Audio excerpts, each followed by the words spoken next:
नमस्कार। आपकी कक्षा 12वीं की पाठ्यपुस्तक आरोह भाग 2 के पाठ 1 हरिवंश राय बच्चन जी द्वारा लिखित कविताएं पढ़ने के पश्चात अब पाठ 2 जिसके कवि आलोक धनवा जी हैं, इनका जीवन परिचय इस प्रकार से है। धनवा जी का जन्म सन 1948 ईस्वी में बिहार के मुंगेर जिले में हुआ था और इनकी प्रमुख रचनाएं, इनके द्वारा लिखित रचनाएं बहुत कम हैं, लेकिन उन थोड़ी सी रचनाओं से ही इन्होंने बहुत अधिक ख्याति प्राप्त की।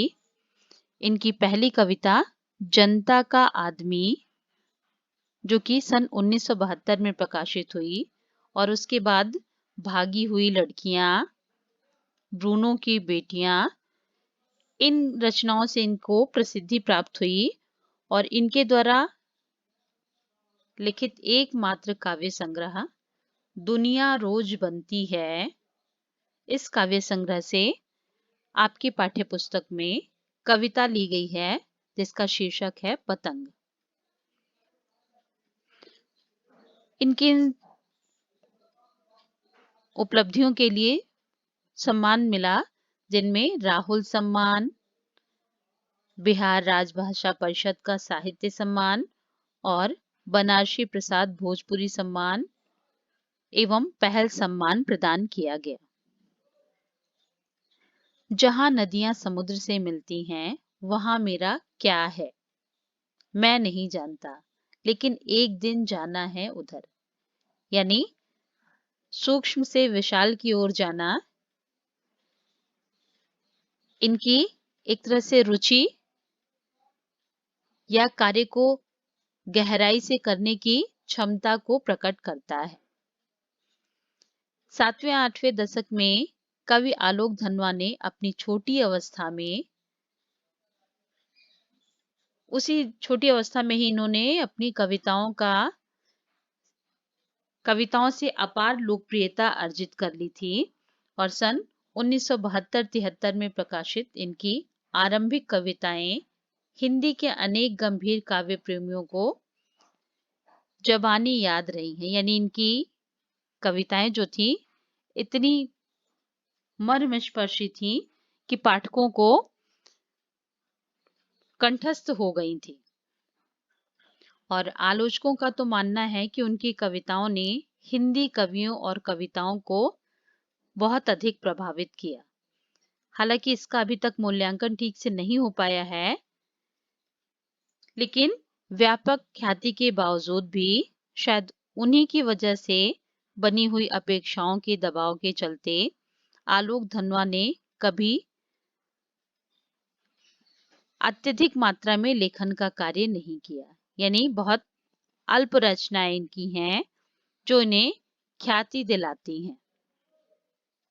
सन 1972 से लेखन प्रारंभ करने के बाद उनका पहला और अभी तक का एकमात्र काव्य संग्रह सन 1998 में प्रकाशित हुआ। और काव्य संग्रह के अलावा वे पिछले 2 दशकों से देश के विभिन्न हिस्सों में सांस्कृतिक एवं सामाजिक कार्यकर्ता के रूप में भी सक्रिय रहे।